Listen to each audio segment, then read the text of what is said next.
నమస్తే, welcome to Shri media. నేను మీ రాహుల్ పటేల్. మనతో పాటు సీనియర్ జర్నలిస్ట్ నరసింహ గారు ఉన్నారు, రాజకీయ విశ్లేషకులు. సో ఇప్పుడు ప్రజెంట్ ఏపీ రాజకీయాలపైన ఇంత హాట్ టాపిక్గా జరుగుతుందని చెప్పేసి ఎవరు కూడా ఊహించలేదు. ఎందుకంటే ప్రతిసారి కూడా ట్రెండ్ని ఎక్స్పెక్ట్ చేయగలరు. ప్రముఖ విశ్లేషకులు కూడా ముందుగానే అవగాహన చేసుకొని ఎవరు గెలుస్తారు ఏందనేది కొంచెం క్లారిటీగా ఉండేది.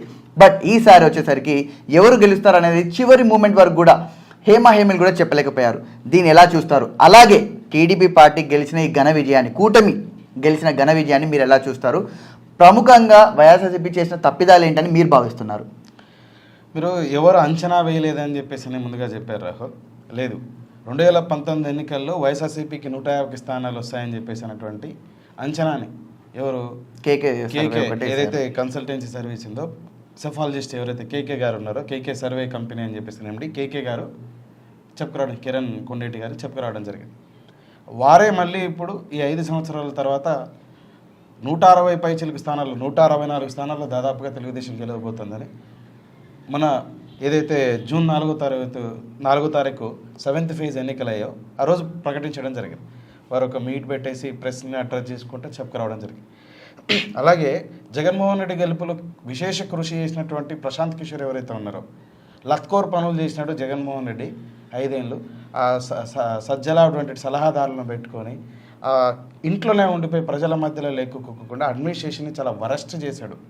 సంక్షేమం అని చెప్పేసి ఇంట్లో నుంచి కూర్చొని బటన్లో కూత డబ్బులు పంపించే ఓట్లు పడవు, ఘోరంగా ఓడిపోతున్నాడు అంటే అంచనా వేశాడు. సీట్లు అంచనా వేయకపోవచ్చు కానీ మే 13వ తారీఖు అంటే 12వ తారీఖు సాయంత్రం రవిప్రకాష్ గారితో, ఏదైతే ఆర్టీవీకి సంబంధించిన రవిప్రకాష్ గారితో కూర్చొని, సీనియర్ జర్నలిస్ట్ అంటే రవిప్రకాష్ గారితో కూర్చొని ఈ పరిస్థితి ఉందని చెప్పి భారతదేశ రాజకీయాల్లో తనదైన ముద్ర వేసుకున్నటువంటి ప్రశాంత్ కిషోర్ గారు చెప్పుకోవడం జరిగింది. కేకే గారు అంటే వీరిద్దరు కూడా గతంలో వైఎస్ఆర్సీపీ పార్టీ బంపర్ మెజార్టీతో గెలవబోతుంది, ఒకరైతే అక్యురేట్గా స్థానాలతో సహా చెప్పడం జరిగింది. వీరిప్పుడు ఈ పరిస్థితి ఉండదని చెప్పేసి ఫలితాలు ఈరోజు వచ్చాయి. ఈ ప్రశాంత్ కిషోర్ గారు మే 12వ తారీఖే చెప్పారు, 14వ తారీఖు మళ్ళీ ఒకసారి చెప్పుకురావడం జరిగింది. కేకే గారు గత 10 రోజుల కిందటి నుంచి చెప్పుకురావడం. కేకే గారు సర్వే చేసాడు, ప్రీ పోల్ చెప్పాడు, పోస్ట్ పోల్ చెప్పాడు. మన 4 డేస్ కిందట జూన్ 4th ఈవినింగ్ వచ్చేసి అక్యురేట్గా, జూన్ 4th కాదు, అక్యురేట్గా కూడా వారు చెప్పుకురావడం జరిగింది. మన 7th ఫేజ్ ఏదైతే ఉందో ఆ రోజు. సో అంచనా అయితే వేయడం జరిగింది. అయితే దీనికి కారణం ఏందని చెప్పేసి మీరు అడిగారు కదా, జగన్మోహన్ రెడ్డి గారికి వాస్తవ పరిస్థితి తెలియకపోవడం. తను గెలిచేంత వరకు 2019 ఎన్నికల విజయం సాధించే వరకు 2014 నుంచి 19 మధ్యలో జనాల మధ్యలో ఉన్నాడు. ముఖ్యంగా 2015లో అనుకుంటా, 15 ఎండింగ్ లేదా 16లో అసెంబ్లీలో జరిగినటువంటి సంఘటన కారణం చేత నేను ముఖ్యమంత్రి అయ్యి తిరిగి వస్తా అని చెప్పేసి పాదయాత్రకు ప్రయాణం చేసి, ఆ పాదయాత్రలో సందర్భంగా వివిధ వర్గాలని, యువతనైతే ఏంటి, మహిళలనైతే ఏంటి, వృద్ధులనైతే ఏంటి, అన్ని వర్గాల దగ్గరికి వెళ్ళి వాళ్ళని సాధక బాధకలు విని, నేను వస్తే మీకు మంచి చేసా, ఒక అవకాశం ఇవ్వండి అని చెప్పేసి చెప్పుకోవడం కారణం చేత రాజశేఖర రెడ్డి గారి మీద ఒక అభిమానం ఉండడం, వారి దగ్గరికి వీరు వెళ్ళి మింగిల్ అవ్వడం చేత వారికి ఆ బంపర్ మెజార్టీ రావడం జరిగింది. అయితే గెలిచిన తర్వాత వారు ప్రజల మధ్యలో లేకపోవడం, జనం మధ్యలో జగన్ లేడు. ఆ సలహాదారు అనేటువంటి సజ్జల రామకృష్ణారెడ్డి గారు ఏం చెప్తే గదే ఆంధ్రప్రదేశ్లో జరుగుతుందనే అభిప్రాయంతో ఉండిండు.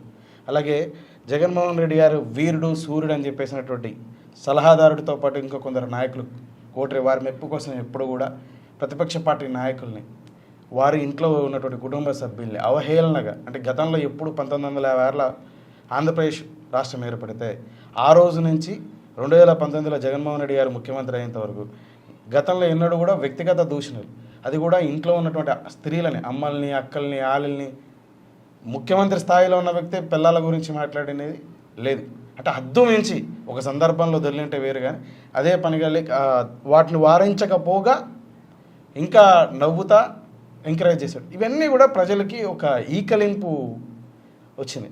అలాగే ప్రతిపక్ష పార్టీలు, అలాగే ప్రతిపక్ష పార్టీకి సంబంధించినటువంటి కొన్ని వ్యవస్థలు, ముఖ్యంగా అనుకూల ఛానళ్ళు అని చెప్పేసి అంటూ ఉంటారు, వారు జగన్మోహన్ రెడ్డి తప్పిదాలని ప్రజలకి నీట్గా వివరించారు. ఆ యాంటీ ఏదైతే ఉందో వీటికి ఈరోజు సింగిల్ డిజిట్కే మనం మాట్లాడుకునే సమయానికి పరిమితం అవుతా ఉన్నారు జగన్మోహన్ రెడ్డి. ఇప్పుడు ముఖ్యంగా చెప్పాలంటే కూటమి అనేది చాలా బలంగా ప్రభావితం చేసింది. ఎప్పుడైతే పవన్ కళ్యాణ్ గారు అలాగే చంద్రబాబు నాయుడు గారు ఇద్దరు కలిసేసరికి ఒక మహాశక్తిగా ఏర్పడని చెప్పేసి టీడీపీ శ్రేణులు కానీ ఇటు జనసేన శ్రేణులు కానీ చెప్పుకోవడం జరుగుతుంది. ఒకవేళ కనుక జగన్ గారి ప్లాన్ ప్రకారం వీళ్ళిద్దరు కలవకుండా ఉంటే జగన్ గారు మళ్ళీ అధికారంలోకి వచ్చే అవకాశం ఉండేదంటారా? తప్పనిసరిగా ఉండేది. జగన్మోహన్ రెడ్డి గారు చంద్రబాబు నాయుడు జైల్లో వేస్తే పవన్ కళ్యాణ్ గారు సింగిల్గా, అలాగే లోకేష్ గారు తెలుగుదేశాన్ని నిర్వహించలేడా పార్టీన బాధ్యతల్ని, అక్కడ ఉన్నటువంటి సీనియర్లతో వారికి ఉన్నటువంటి కొంత విభేదాలు అయితే ఏంటి, వీరి నాయకత్వాన్ని అక్కడ ఉన్నటువంటి 1982 పార్టీ పెట్టినప్పటి నుంచి కొనసాగుతున్నటువంటి సీనియర్లు లోకేష్ గారు చెప్తే వినేటువంటి పరిస్థితిలో లేరు. ఉదాహరణకు గతంలో గోరంట్ల బుచ్చయ్య చౌదరి గారి ఉదాహరణ చూసాం. ఇట్లా జగన్మోహన్ రెడ్డి గారు భావించారు చంద్రబాబు నాయుడు గారి జైల్లో ఉంచి మనం ఎలక్షన్ చేసుకోగలిగితే ఈజీగా గెలవచ్చు అని చెప్పేసి. అయితే వారి ఊహకి వ్యతిరేకంగా వారు జైలు నుంచి బయటికి రావడం, జైలు ఉన్న సందర్భంలోనే పవన్ కళ్యాణ్ గారు వెళ్ళి నేను అంటే ఎటువంటి బేషరతు లేకుండా చంద్రబాబు నాయుడు గారితో ఉంటా ఉన్నా, జనసేన రేపు తెలుగుదేశం అలయన్స్తో ముందుకెళ్తా ఉంది, వస్తే బీజేపీని కూడా తీసుకెళ్తాం, ముగ్గురం కలిసి రేపు ఎన్నికల్లో ఉంటామని చెప్పేసి. ఆ బీజేపీ అలయన్స్ కుదరదా, బీజేపీ వారు మొగ్గు చూపకపోవడం, వీరితో పొత్తు పెట్టుకోవడానికి, అయితే వారి మొగ్గు చూపించడానికి, వారు వీరితో పొత్తు పెట్టుకోవడానికి పవన్ కళ్యాణ్ గారు తగ్గి అటు బీజేపీ వైపుగా ఇటు తెలుగుదేశం దగ్గర 2019 ఎన్నికల్లో 175 స్థానాల్లో పోటీ చేసిన పవన్ కళ్యాణ్ 21 స్థానాలు మాత్రమే పోటీ చేయడానికి తలొగ్గాడు తెలుగుదేశం దగ్గర. అలాగే తెలుగుదేశంతో పొత్తుకు నిరాకరించుతున్నటువంటి పరిస్థితుల్లో బీజేపీ దగ్గర కూడా చాలా తగ్గి, నాకు తక్కువ స్థానాలు, అసలు బీజేపీకి ఒక్క క్యాడర్ లేదు, ఒక అభిమానం లేడు, వాళ్ళకే 10 స్థానాలలో పోటీ చేయడానికి అవకాశం ఇవ్వడం జరిగింది అసలు. అలాగే ఎంపీ స్థానాల్లో కూడా చాలా వరకు అవకాశాలు ఇవ్వడం జరిగింది. అంటే అటు బీజేపీ దగ్గర తగ్గాడు, ఇటు తెలుగుదేశం దగ్గర తగ్గాడు స్థానాలను. అలాగే ఈ పొత్తు కోసం అని చెప్పేసి 2 పార్టీల దగ్గర తగ్గాడు. కానీ వారు తగ్గి ఎన్నికలకు ముందు పవన్ కళ్యాణ్ గారు తగ్గి, ఎన్నికల తర్వాత జగన్మోహన్ రెడ్డి గారిని తగ్గించారు. జగన్మోహన్ రెడ్డి గారు పదే పవన్ కళ్యాణ్ గారిని విమర్శిస్తా 3 పెళ్ళిళ్ళు అనేది కానీ, లాస్ట్ టైం నువ్వు 2 సీట్లలో పోటీ ఇచ్చి 1 సీట్లో కూడా గెలవలేకపోయినావు, నీకు గ్రామంలో ఒక్క కార్యకర్త లేడు, ఒక్క బూత్ ఏజెంట్ లేడని పట్టుమని 10 సర్పంచులు గెలిపించుకోలేవు, 2 ఎమ్మెల్యేలను గెలిపించుకోలేవు, ఒక ఎమ్మెల్యే ఎన్నిక కాబడితే తను కూడా నాకు మద్దతుగా ఉన్నాడని చెప్పేసి అని చెప్తాడు. పట్టుమని ఒక్క స్థానాన్ని గెలిపించుకోలేవు, ఒక్క కార్యకర్త నీకు గ్రామంలో లేడని, ఒక్క కార్యకర్త, ఒక్క బూత్ ఏజెంట్ గ్రామంలో, ఒక కార్యకర్త జనసేనకు ఒక బూత్ ఏజెంట్ లేకోకుండా 21 స్థానాల్లో పోటీ ఇచ్చి 21 స్థానాల్లో గెలవడం అనేది చరిత్ర. భారతదేశంలో రామారావు గారు పార్టీ పెట్టి అనతి కాలంలో 9 నెలల్లో పార్టీని అధికారంలోకి తీసుకొచ్చాడు. జగన్మోహన్ రెడ్డి గారు వారి తండ్రికి కూడా సాధ్యపడినటువంటి సీట్లని 150 సీట్లతో ఒక చరిత్రని, చంద్రబాబు నాయుడు గారి చరిత్రలు అంటే ఇంకా అది చాలా చెప్పుకోవాలి. పవన్ కళ్యాణ్ గారు కూడా ఒక చరిత్రను రాశాడు. అంటే తను పోటీ చేసినట్టు రాష్ట్రంలో తన అభిమానులు ఉండొచ్చు, తన పార్టీ కార్యకర్తలు లేరు. తన పార్టీ కోసం ఎలక్షన్ ఆ బూతుల ఏజెంట్లు కూర్చున్నట్టు లేరు. అక్కడ కూడా మేనేజ్ చేసేసుకొని అంటే ఆ పరిస్థితులలో ఉన్నటువంటి పార్టీ నుంచి 21 మంది అభ్యర్థులని పోటీలో దింపి తాను ఇచ్చిన బీఫామ్తో వారు ఈరోజు గెలిచారు. ఇది చిన్న అంశం కాదు. పవన్ కళ్యాణ్ గారు 2 పార్టీల దగ్గర తగ్గి గెలిచాడు. ఇది ఒక తెలుగుదేశం గెలుపుకి, తెలుగుదేశం పార్టీ బలోపేతానికే కాకుండా బీజేపీ పరిస్థితి మనం చూస్తా ఉన్నాం. దేశంలో ఈరోజు స్థానాలు చాలా వరకు తగ్గడం, ఎన్డీఏ కూటమికి తగ్గి ఇండియా కూటమికి పెద్ద ఎత్తున పెరగడం. ఒకవేళ తెలుగుదేశంతో పొత్తు లేకపోయింటే బీజేపీకి, ఎన్డీఏ కూటమిలోకి తెలుగుదేశం లేకపోయింటే ఇప్పుడు ఏవైతే స్థానాలు ఉన్నాయో ఇవి ఇండియా కూటమి వైపు వెళ్ళి ఉంటాయి. చంద్రబాబు గారు 3 నెలల కిందటనే ఎన్డీఏ అలయన్స్లోకి వెళ్ళడం జరిగింది. చంద్రబాబు గారు ఇండియా అలయన్స్లోకి వెళ్ళకపోయింటే చంద్రబాబు గారితో పాటు ఇంకొక 3-4 పార్టీలు ఇండియా అలయన్స్లో ఉండేవి, లేదా బయట నుంచి ఉండేవి. ఈ బయట నుంచి ఉండడం వల్ల ఇంకాసింత ఓటు బీజేపీకి వ్యతిరేకంగా దేశంలో పడేది. ఇంకా 3-4 రాష్ట్రాలలో ప్రాంతీయ పార్టీల ప్రభావం కారణం చేత బీజేపీకి ఇంకా యాంటీ ఓటు పడి ఇంకా బీజేపీకి వచ్చే స్థానాలు తగ్గేవి. అలాగే వేరే ప్రాంతీయ పార్టీలకి ఇప్పుడు వచ్చే స్థానాల కంటే పెరిగేవి. ఆ కారణం చేత బీజేపీ పార్టీ అధికారాన్ని కూడా చేపట్టే పరిస్థితులు ఉండకపోయాయి. సెంట్రల్లో బీజేపీ ఎన్డీఏ కూటమి అధికారాన్ని గవర్నమెంట్ ఫామ్ చేయడానికి స్టేట్లో ఇదే ఎన్డీఏ అలయన్స్లో ఉన్నటువంటి తెలుగుదేశం, బీజేపీ, జనసేన కూటమి అధికారం ఫామ్ చేయడానికి ప్రధాన కారణం పవన్ కళ్యాణ్. పవన్ అంటే ఫ్లవర్ అని చెప్పేసి బేసిక్గా వైసీపీ నాయకులు కాదు, పవన్ అంటే పవరే. ఇటు రాష్ట్రంలో పవర్కి, సెంట్రల్లో పవర్కి కారకుడే. పవన్ కారణం చేత, పవన్ కళ్యాణ్ గారి కారణం చేత కాపు ఓటు ఉభయ గోదావరి జిల్లాలు అయితే ఉన్నాయో, తూర్పుగోదావరి, పశ్చిమ గోదావరి, అలాగే రాయలసీమ జిల్లాలలో కూడా 4 జిల్లాలు కర్నూలు, కడప, అనంతపురం, చిత్తూరు, ఈ 4 జిల్లాల్లో కూడా చాలా నియోజకవర్గాల్లో గెలుపోటమిని శాసించేంత రాయలసీమ 4 జిల్లాలు. ఈస్ట్ వెస్ట్ అయితే గెలుపుని నిర్ణయించేంత, గెలుపుల్ని శాసించేంత ఈ 4 జిల్లాలో ఉంటే గెలుపుల్ని నిర్ణయించే శక్తి ఈ కాపులకు ఉంది. కాపు లేదా దళితు.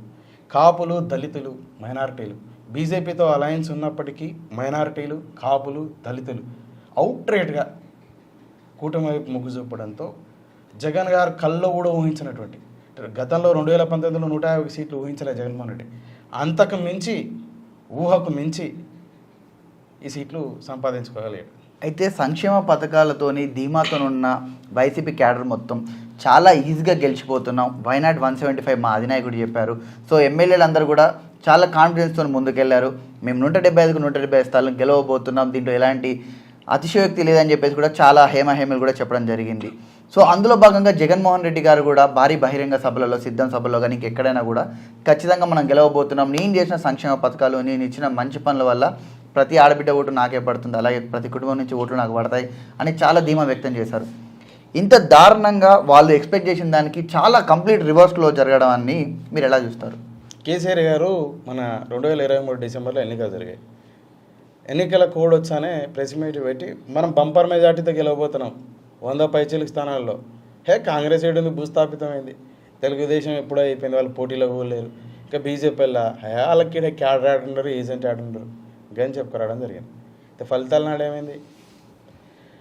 2014లో అంటే తెలంగాణ రాష్ట్రం ఆవిర్భావం తర్వాత కేసీఆర్ గారికి పెద్ద ఎత్తున తెలంగాణ సమాజం అండగా నిలిచింది. అలాగే ఇక్కడ తెలుగుదేశం పార్టీకి, కాంగ్రెస్ పార్టీకి కూడా అవకాశం. పరిపాలనను చక్కగా చేసి ప్రజాభిమానం పొందకోకుండా పార్టీలని గుంజుకొని పార్టీలని పాత పెడదామని చెప్పేసి నియంత పోకడాలతో కేసీఆర్ వెళ్ళాడు. ఒకసారి సక్సెస్ అయ్యాడు. తెలుగుదేశాన్ని ఏం లేకోకుండా చేస్తే నేను సస్టైనెంట్కి నాకు అవకాశం ఉంటుందని చెప్పేసి భావించి తను అంటే తెలుగుదేశం నుంచి వచ్చినాడు కదా, ఎలా రాజకీయం చేయాలని చెప్పేసి తెలిసినాడు కదా, ఈ పార్టీ ఉంటే నా మనగడ కష్టం అని చెప్పేసి తెలుగుదేశాన్ని ఇచ్చేసాడు. 18 ఎన్నికల్లో కాంగ్రెస్కి వచ్చిన వ్యక్తులను కూడా, కాంగ్రెస్ పార్టీ నుంచి గెలిచిన వ్యక్తులను కూడా గుంజుకొని మళ్ళీ 23లో ఇంకేమి లేవు, నేను ఒక్కనే చక్రవర్తిని ఒడిశాలో నవీన్ పట్నాయక్ గెలిచినట్టు గెలిచాను, మరో చోట వెస్ట్ బెంగాల్లో గెలిచినట్టు గెలిచా, 20 సంవత్సరాలు 30 సంవత్సరాలు నేనే ముఖ్యమంత్రి. ఇదే పందాన ఆంధ్రప్రదేశ్లో జగన్మోహన్ రెడ్డి కూడా నేను 20 సంవత్సరాలు 30 సంవత్సరాలు తిరగలేదు నాకు, మా అన్నకి మా నాయకుడికి అని చెప్పేసి జగన్మోహన్ రెడ్డి గారు తాను సొంతంగా ఫీల్ అవ్వడం, తన నాయకులు ఫీల్ అవ్వడం. ఒక అంశం ఏంటంటే కేసీఆర్ గారు 14లో ఎన్నిక కాబట్టి అంతకుముందు జనాల్లో ఉండేవాడు కేసీఆర్, ఎప్పుడు కూడా ఏదో పోరాటం అని చెప్పేసి నిత్యం ఏదో సభలు పెట్టుకుంటూ ఉండేవాడు. ఎన్నిక కాబట్టి అధికారం చేపట్టిన తర్వాత మాత్రం తను ప్రజల మధ్యలో లేడు, ఫామ్ హౌస్కు పరిమితమైనాడు. 18లో ఎన్నిక కాబడిన తర్వాత ప్రజలకు పక్కన పెట్టు, తనతోటి ఎన్నిక కాబడిన శాసనసభ్యులకి, మంత్రులకి, ఆఖరికి తన పార్టీ పెట్టిన నాటి నుంచి కొనసాగిన వ్యక్తులకి నిమిషం సమయం, కొన్ని సంవత్సరాల పాటు 25 సంవత్సరాల పాటు తనతో నడిచినటువంటి వ్యక్తులకు 2 నిమిషాల సమయం ఇవ్వడానికి కూడా కేసీఆర్కు మనసు ఒప్పలేదు. తత్ఫలితం అలాగే జగన్మోహన్ రెడ్డి 2019 వరకు, 2010లో రాజశేఖర రెడ్డి గారి మరణం తర్వాత కాంగ్రెస్ వీడి జగన్మోహన్ రెడ్డి గారు వైసీపీ పార్టీని పెట్టడం జరిగింది. వైసీపీ పార్టీ ద్వారా బై ఎలక్షన్స్ వస్తాయి, అంటే జగన్మోహన్ రెడ్డి గారికి మద్దతుగా అప్పుడు ఉమ్మడి రాష్ట్రం ఏదైతే ఉందో బై ఎలక్షన్స్ వస్తాయి, కొండా సురేఖ గారు అయితే ఏంటి, జగన్మోహన్ రెడ్డి గారి కోసం ఎవరైతే రాజీనామా చేశారో కాంగ్రెస్ పార్టీకి, వారికి రాజశేఖర రెడ్డి గారి మీద ఉన్నటువంటి ప్రేమ, అభిమానంతో, సానుభూతితో, వారి మరణంతో, అకాల మరణంతో జగన్మోహన్ రెడ్డి గారు వైపు నిలబడడం కారణం ఆ బై ఎలక్షన్స్లో మంచి సీట్లు వాళ్ళకి దాదాపుగా క్లీన్ స్వీప్.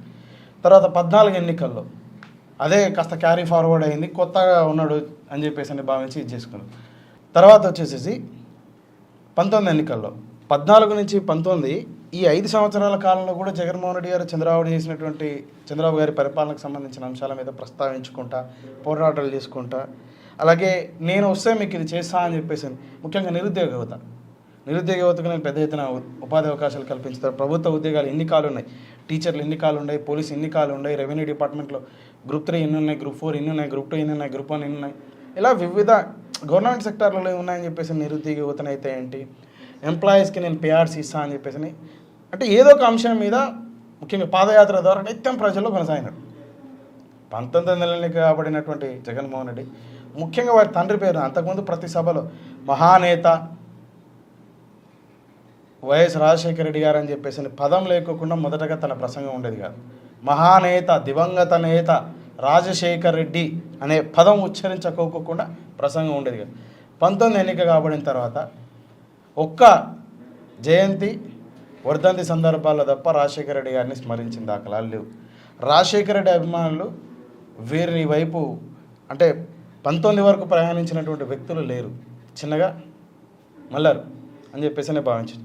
తను ఇంకా తాడేపల్లి ఏదైతే సీఎం గారి క్యాంప్ ఆఫీసుతో 19లో ఎన్నిక కాబడిన తర్వాత ఆ క్యాంప్ ఆఫీస్కే పరిమితం కావడం, ఏదన్నా బటన్ నొక్కుడు ఉంటే ప్రోగ్రామ్ ఉంటే బయటకు వచ్చి బటన్ నొక్కి ఒక అరగంట మాట్లాడిపోవడం, ఆ మాట్లాడే సందర్భాలలో స్క్రిప్ట్లు చూసుకుంటే అవి కూడా తప్పులు తొలడం. గతంలో లోకేష్ గారిని ఏ విధంగా చేశారు, రాహుల్ గారిని, అంతకు మించి జగన్మోహన్ రెడ్డి గారు ట్రోల్.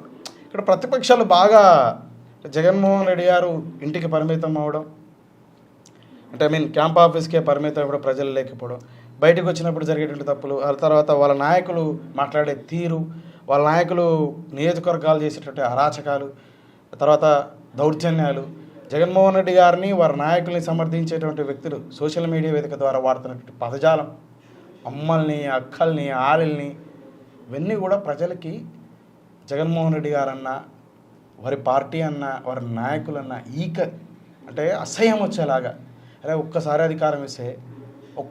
అధికారం ఇస్తే ఏటికి దిగజారుతున్నావు, మానవత విలువలు లేకోకుండా, చిన్న పెద్ద సంస్కారం లేకోకుండా, సరే నీ ప్రమేయం లేకోకుండా జరుగుతున్నప్పుడు ఇక్కడికి నీ కోసం మాట్లాడుతున్న వ్యక్తుల్ని కట్టడి చేయాల్సిన ఆవశ్యకత కూడా నీ పైన ఉంది కదా, నీ ఆధ్వర్యంలో పనిచేసినటువంటి వ్యవస్థలకు ఉంది కదా.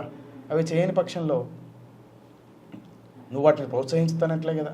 అసెంబ్లీ సాక్షిగా నీ ప్రజెన్సులనే మీ తండ్రి సమకాలీకుడైనటువంటి వ్యక్తిని చంద్రబాబు నాయుడు గారిని దూషించుతా ఉంటే, వారి భార్యని దూషిస్తూ ఉంటే మీరు నిలువరించకపోగా నవ్వడం, అంటే ఇదంతా ఆంధ్రప్రదేశ్ సమాజానికి జగన్మోహన్ రెడ్డి గారు ఒక్క అవకాశం అన్నాడు. జగన్మోహన్ రెడ్డి గారు అప్పటి వరకు పరిపాలన చూడక వారి వైపు ఉప ఎన్నికల్లో బై ఎలక్షన్స్ 10 ఉప ఎన్నికల్లో వారి వైపు క్లీన్స్ 1-2 స్థానాలు అనుకుంటా మిస్ అయినా. అంతే 14లో 67 స్థానాలు 1 to 2 బిట్వీన్ పర్సెంటేజ్తో అధికారాన్ని కోల్పోయాడు. 19లో 151. 2019 వరకు వైఎస్ఆర్సీపీ పార్టీ నుంచి పోటీ చేసిన అభ్యర్థులు ఎవరైతే ఉన్నారో వీరి అందరూ వారి కృషి వల్ల గెలవలే, అది చాలా తక్కువ. వారి కృషి వల్ల వాళ్ళకున్నటువంటి పర్సెంట్ జగన్మోహన్ రెడ్డి గారి మీద ప్రజలకు ఉన్నటువంటి అభిప్రాయంతో, జగన్మోహన్ రెడ్డి గారి పనితీరు అప్పటి వరకు తెలియదు, జగన్మోహన్ రెడ్డి గారి వ్యక్తిత్వం అప్పటి వరకు తెలియదు. 19 నుంచి 24 మధ్య కాలంలో పవర్ రావడంతో, అధికారం చేపట్టడంతో జగన్మోహన్ రెడ్డి గారు జగన్మోహన్ రెడ్డి గారు 24 ఎన్నికల కంటే ముందు, అంటే ఈ ఎన్నికల నినాదం ఏంటి, భారతదేశంలో ఏ నాయకుడు చెప్పలే, నేను చెప్తా ఉన్నా ఏంటంటే మీకు మంచి జరిగితేనే నాకు ఓటేయండి, మంచి చేస్తామని ఆశించి బై ఎలక్షన్స్లో మీకు ఓటేశారు. తర్వాత 2014 ఎన్నికల్లో ఓటేశారు, 19 ఎన్నికల్లో ఓటేశారు, 24లో మాత్రం మీరు చెప్పారు కదా, జగన్మోహన్ రెడ్డి గారు చెప్పినట్టు 19 నుంచి 24 మధ్యలో వారు చేసిన మంచిని చూసే ఈ రిజల్ట్ వచ్చింది. అయితే ఇప్పుడు చిరంజీవి గారు ఒక ట్వీట్ చేయడం జరిగిందనమాట. వాళ్ళ తమ్ముడు పవన్ కళ్యాణ్ గారు గెలిచిన దాన్ని సంతోషం వ్యక్తం చేస్తూ, పవన్ కళ్యాణ్ గారికి గేమ్ చేంజర్ అని ప్రతి ఒక్కరు అంటుంటే చాలా ఆనందంగా ఉంది, దాంతోపాటు man of the match winner అని చెప్పేసి కూడా ప్రతి ఒక్కరు కొనియాడుతుంటే చాలా సంతోషంగా ఉందని చెప్పేసి అంటున్నారు.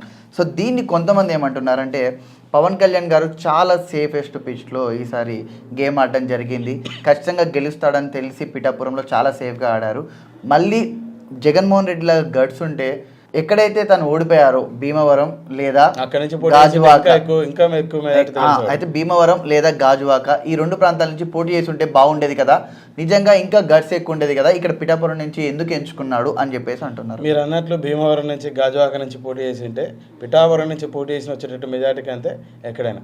పవన్ కళ్యాణ్ అనేటోడు అంటే ఒక నియోజకవర్గ నాయకుడు కాదు, రాష్ట్ర నాయకుడు కూడా కాదు. ఈరోజు బేసిక్గా పవన్ కళ్యాణ్ గారు నిన్న అసెంబ్లీ గేటు దాకనీయం, జగన్మోహన్ రెడ్డి బొచ్చు కూడా వీకలేవు అని చెప్పేసి రోజా చెప్పుకురావడం జరిగింది. జగన్మోహన్ రెడ్డి వారి అబ్బా, వారి నాన్న, అలాగే జగన్మోహన్ రెడ్డి తండ్రి రాజశేఖర రెడ్డి, వీరు సుదీర్ఘ రాజకీయ కుటుంబ నేపథ్యం. పవన్ కళ్యాణ్ గారిది కాదు. వారి అన్న పార్టీ పెట్టినప్పుడు 2009 రాజకీయాల్లోకి రావడం జరిగింది. కొంతకాలం ప్రజారాజ్యంలో యువరాజ్యం అనే విభాగానికి అధ్యక్షుడిగా ఉండి రాష్ట్రం తిరగడం జరిగింది. తర్వాత వాళ్ళన్న కాంగ్రెస్లో జాయిన్ అయిన వెంటనే స్తబ్దంగా లేవలేదు.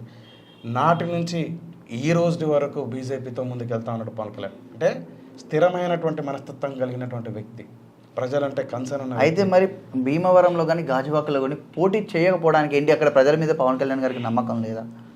నేను చెప్తాను కదా, దానికి ఏ పారామీటర్స్ వారి మైండ్లో ఉన్నాయో నాకు తెలియదు. అక్కడ పోటీ చేసింటే ఇంకా ఎక్కువ మెజార్టీతో గెలిచింది. ఎందుకంటే ఇప్పుడు భీమవరంలో కూడా క్లియర్గా మళ్ళీ జనసేన గెలిచింది అక్కడ నిలబడే స్థానంలో. సో పవన్ కళ్యాణ్ గారు నిలబడి ఉంటే ఇంకా ఎక్కువ మెజారిటీ వచ్చేది, కానీ పిఠాపురాన్ని చూజ్ చేసుకున్నాడు అంటే సేఫ్గా ఉందామని చెప్పేసి అనుకున్నాడు. పవన్ కళ్యాణ్ గారికి చాలా క్లియర్ విజన్ ఉంది, చాలా క్లియర్ విజన్ ఉంది. ఏంటి ఈ రిజల్ట్ని వారు ముందే చెప్పుకొచ్చారు.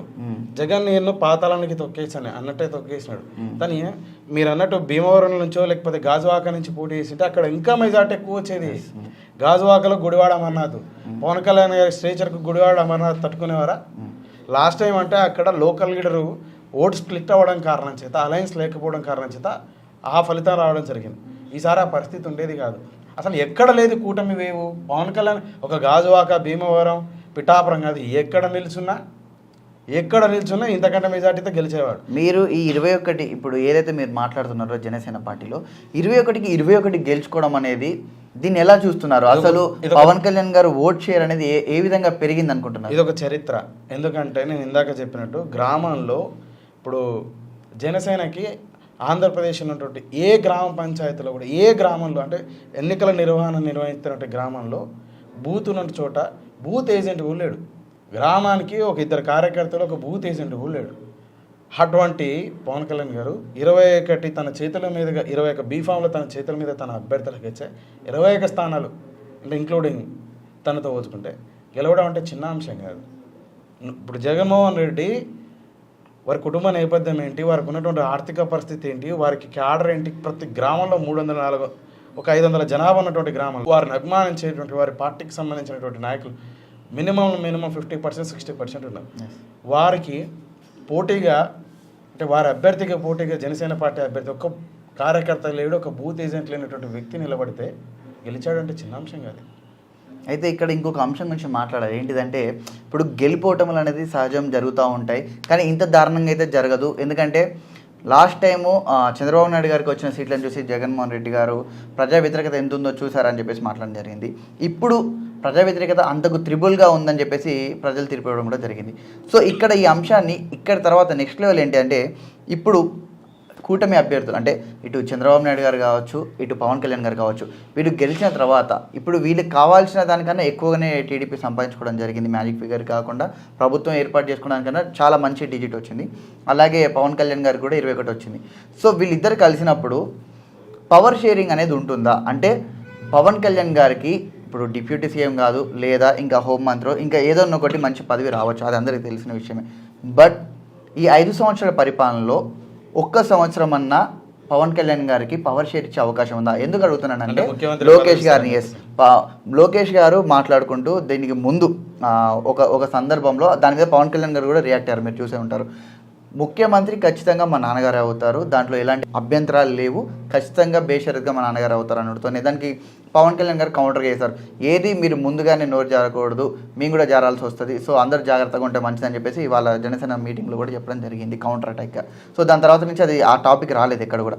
బట్ ఇప్పుడు మళ్ళీ ఇప్పుడు ఏదైతే గెలిచిన సందర్భంలో ఖచ్చితంగా ఇప్పుడు వైసీపీ పార్టీ వాళ్ళ మీద వీళ్ళ మీద విమర్శలు ప్రతి విమర్శలు జరుగుతూ ఉంటాయి.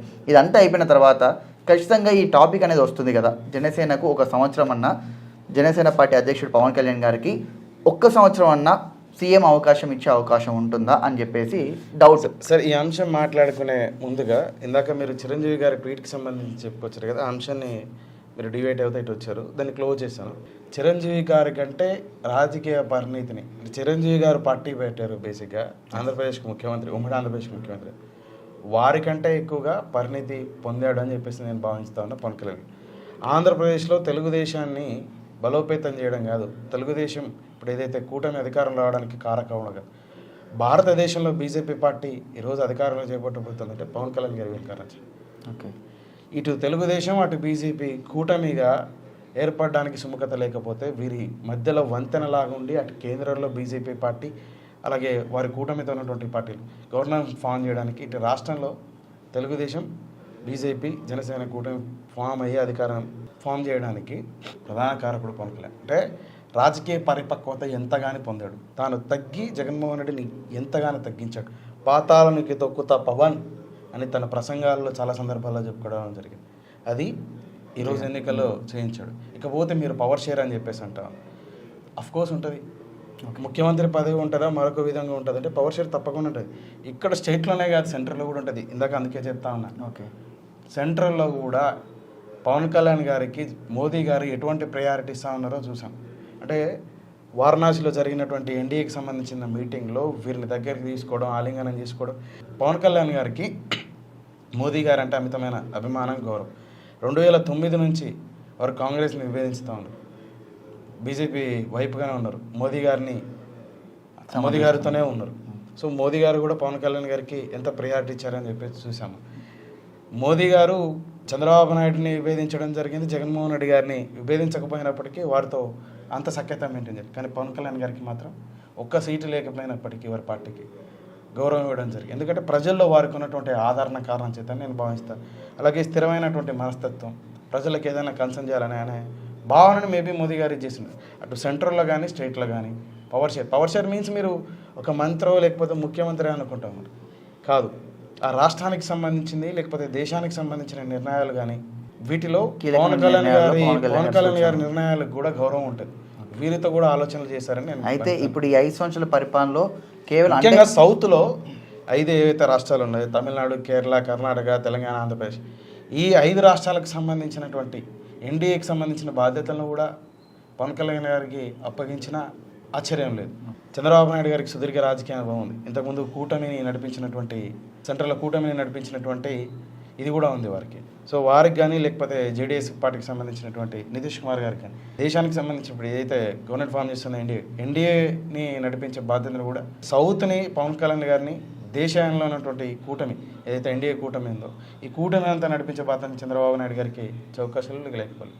థ్యాంక్ యూ, మీ విలువైన సమయాన్ని మాకు కేటాయించినందుకు. Right, fine Rahul. Thank you అండి.